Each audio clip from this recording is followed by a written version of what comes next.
On this AVNation special, we sit down with Alex Sorrell, CEO of Evercast, to talk about their new product that lets video editors, audio editors, and directors collaborate remotely. All that and more next on this AVNation special. The network for the AV industry. What are you listening to? This is AV. This is AVNation. This is AVNation. This is an AVNation special, remote video collaboration.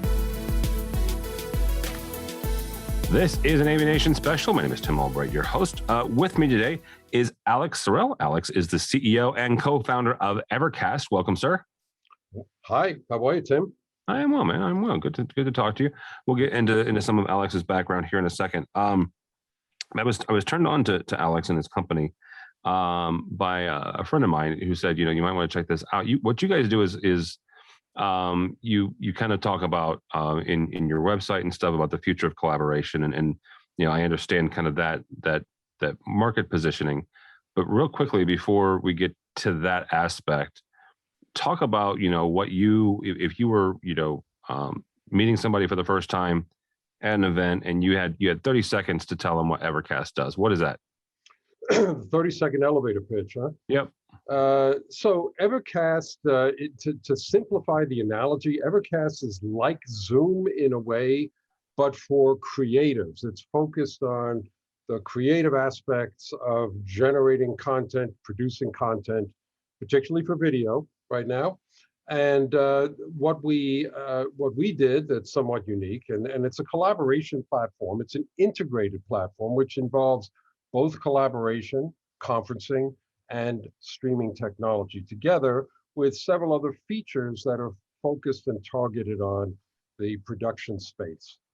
So that's kind of a quick description of what we do, and I can get into more of that as we move forward. Well, and that's one of the things that a number of us, I would say all of us, but there's that slight percentage that didn't. Of us that we experienced in the last 12 months or so is that virtualness, right, of what we're trying to do and what we're trying to accomplish. You mentioned the fact that it's a little bit like Zoom. When you go through the website, and you start looking at, that collaboration piece, it to me, it looks a little bit like you're presenting, right? Somebody's presenting. The creative part, whether that's a movie or it's a PowerPoint or it's a piece of audio or whatever, and then everybody else is kind of like in those little thumbnail pieces. What makes Evercast different than maybe kind of collaborating with a Zoom or a Teams, doing some sort of screen share? Yeah, so there are some fundamental differences. The first I would say is that we produce a stream that has a level of consistency and is usable in a way that you can stay on the platform for hours at a time, and you're not looking at any pixelation, you're not looking at anything sort of dropping out of sync between audio and video, you're not looking at freezing frames. The consistency and the stability is a very important component of why Evercast has succeeded in its target market, which has been the top of the pyramid in the production of content for television and the movie industry for feature films. So it's that stability and consistency that is one thing that sets us apart. Additionally, very early on, we conquered the latency issue in ways that allowed for real-time, on-the-fly collaboration, so that the latency that we started with 3 or 4 years ago and continue with today is only in the range of 100 to 200 milliseconds, which is really less than a blink of an eye. What that does is it enables the creative process to continue in an exchange in real time. So to give an example of how Evercast is used, our first aspect of use case within the production of video content was focused on editorial and post-production. We have since expanded into other areas of production across the production cycle in other ways, which I can explain.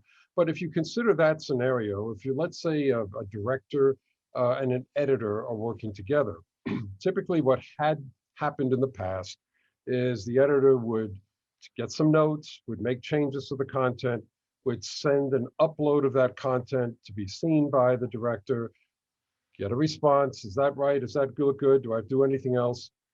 What Evercast has been able to do, because of the low latency, the quality of the stream, and some of the features that we have, like draw tools and chats and so forth, we've been able to make that experience real time. So instead of the editor doing something and waiting for a response, the editor actually invites, as a participant, the director or the visual effects supervisor in the case of some of the use cases in the high-end market. And they actually collaborate using whatever that editor happens to be editing in, whether it's Avid Media Composer or Final Cut or Premiere Pro. They're looking in real time. And so the conversation goes something like this. Hey, would you do a crossfade over there and let me take a look at it? Yeah, okay, just make it a little bit longer. Okay, that's perfect. Let's move on to the next thing. So what you're experiencing is that real-time, on-the-fly communication. You've eliminated the need to render, upload, get the notes back, and then try to get it right. So there's one aspect. The other aspect is that you actually can record the entire session.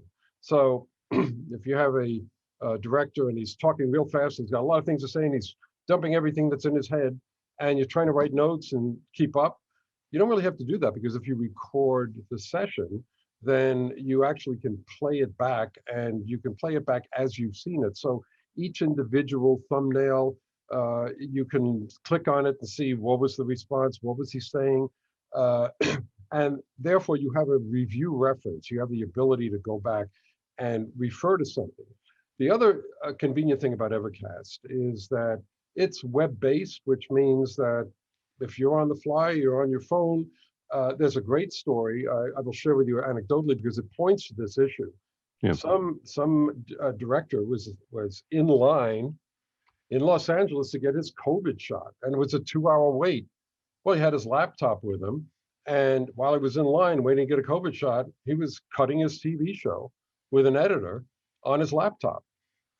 So consider that having that ability to just get online at any time, to work remotely and not have to travel to be in the same space, which is typically the way things had been done, having that facility is a distinct advantage. And that's an advantage. That was an advantage before COVID, and it continues to be an advantage. In fact, we think, and we can talk about this more, that obviously whatever normality is, as we go back to it, there will be a component of remote working that revealed itself as being very productive and positive moving forward.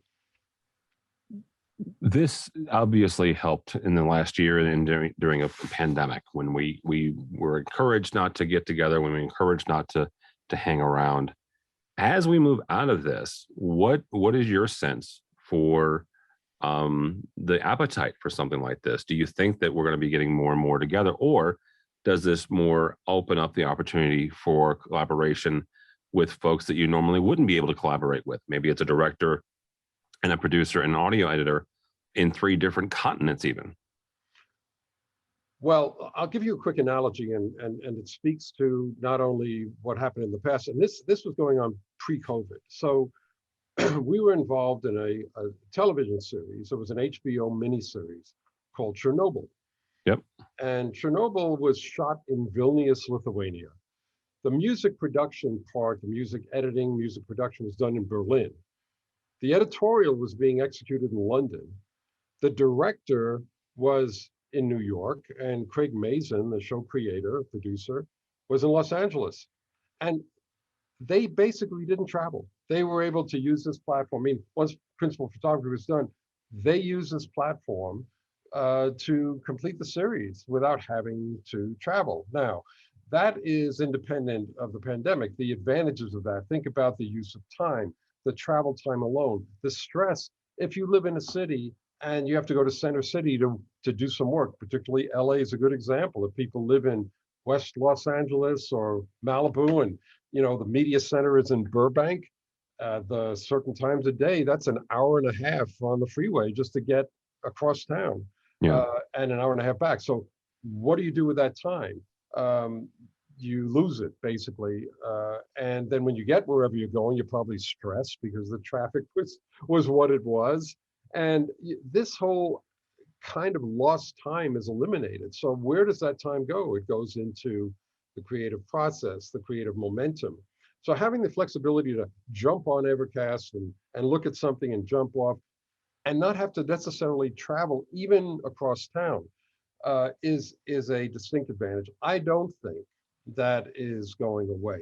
I think people will go back. I think people are hungry to get back into a social milieu, into a work environment where they can see people face to face. But I also think that once that appetite is satisfied, they're going to look back and say, well, wait a second, it wasn't a bad deal where I could kind of pick up my kids at school if I needed to and continue working or make a doctor's appointment. There's a real advantage that has been revealed. I think there's the genie is kind of out of the bottle in many ways, because this modality of working, not just in terms of what we provide as an opportunity for it, but I think across many industries, the efficiency, particularly in the creative space, the advantages, the cost reduction, the contribution to sustainability and the environment by minimizing the amount of travel, all points to the probability, I think that's very high, that this will become part of our culture and part of our way of working in the future. All right. We're talking with Alex Sorrell from Evercast. Real quickly, Alex, before we get out of here, you have actually kind of a history and a background in the AV industry. I want to get for a second how you maneuvered your way from mounts to streaming and collaboration platforms. Yeah, so those stories are always interesting. So I came up with this concept for a ball and a clamping system, which became a company called OmniMount. And OmniMount was used predominantly in a B2B environment with pro audio. We then migrated into the consumer marketplace following large electronics companies like Hitachi and Sony that decided to look at the model for movie theaters, which had installed surround sound systems. We were involved in that. We were the only product specified for that. And then it turned into home theater, and we followed home theater into the consumer marketplace.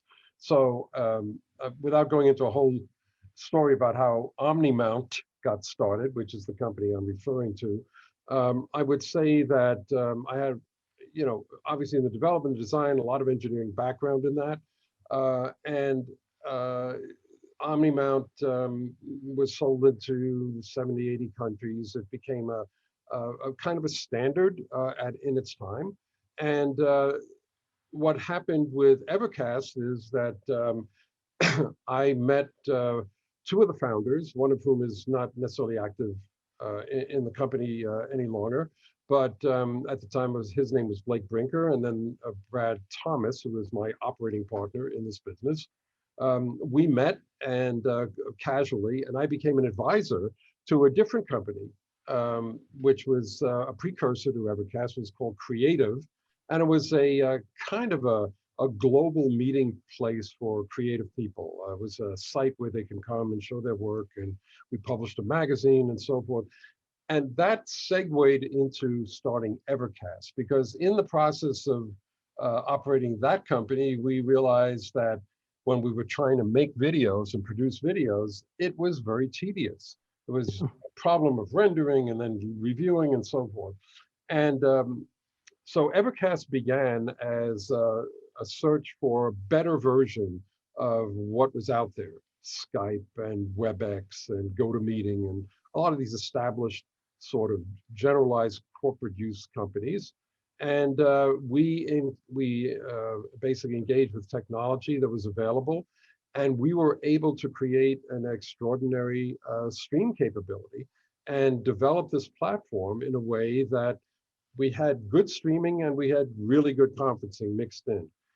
And I'll tell you this part of the story. It's an interesting part. I'll try to be brief on it, but through a member that was on my board of directors at OmniMount for many years, one of his family lived across the street from another guy, and their kids used to play basketball together in the street and stuff. And they ended up meeting, and it was like, "What do you do? What do you do?" And it turned out one of the guys was a film editor. And my friend said, "Hey, you should." You should talk to Brad and Alex because they're building something that might be really interesting to you. And it turned out that we did connect with this guy. He did reach out to us, and we showed him Evercast, and he said, "Oh my goodness, I've been looking for this forever. This is an amazing opportunity for me because it might eliminate my need to travel." Wow. The guy was a gentleman named Roger Barton. Roger Barton is probably he is definitely one of the most successful editors in Hollywood. It was a serendipitous introduction. He happened to be committing to a new movie. That movie was requiring him to leave Los Angeles, leave his family, travel to Atlanta, and be in Atlanta on location for 5 months. He saw Evercast and he said, "I have to show this to our director." He shows it to the director several weeks later, and they ended up using Evercast for 3 hours. And at the end of that 3 hours, the director said, "Hey, you know what? You don't have to come to Atlanta. Let's just use this thing." And that just was like profound for him because that meant he could stay home, he could use this. And he did the whole movie, all the production stuff, all of it, all the way through. He got approval for the use of Evercast from the studio. And the movie that he was working on was Godzilla, the last Godzilla movie that came out, not the one that's coming out right now. So this was a major motion picture. Roger became part of our company. Roger contributed a lot of the feature set knowledge that we use to develop the product further and target it towards the high-end top of the pyramid, which is, major feature films, big TV shows. And that's where Evercast really got its adoption. And so that's happened. And we work with all the major studios. We work with the streaming companies like Netflix and Apple Plus and Disney Plus and so forth. And now we're looking at democratizing what we've done and making it available to more of the audiovisual community, which is to say, making it more available to independent filmmakers, documentarians, people that are creating YouTube videos. And that's kind of, that's the story, the quick story of how Evercast got to where it is now. Oh, that's fascinating. Alex, if somebody wants to get a hold of you or Evercast, how do they do that? Well, I mean, the website is evercast.us, www.evercast.us. There is a phone number. There certainly is email reach out. They can certainly reach us through the site. And I think the opportunity, again, is broadening for people that are doing video content production. That's our sweet spot. That's where we are staying. That's where we are building additional features. And obviously, I should just say that if we're dealing with all the major studios and we're dealing with very high value video content, high value assets, we are extremely secure. Security is a foundational part of how we operate. So, again, we're accessible, and we'll certainly be very much interested in hearing from anyone who has video production as part of their workflow. Awesome, very good. Alex Searle from Evercast. For us, for AVNation, go by our website, avnation.tv. That's avnation.tv. Find programs like this, as well as our 2 weekly shows, Resi Week that looks at the residential side and AV Week that looks at the commercial side. All that and more at avnation.tv. That's avnation.tv.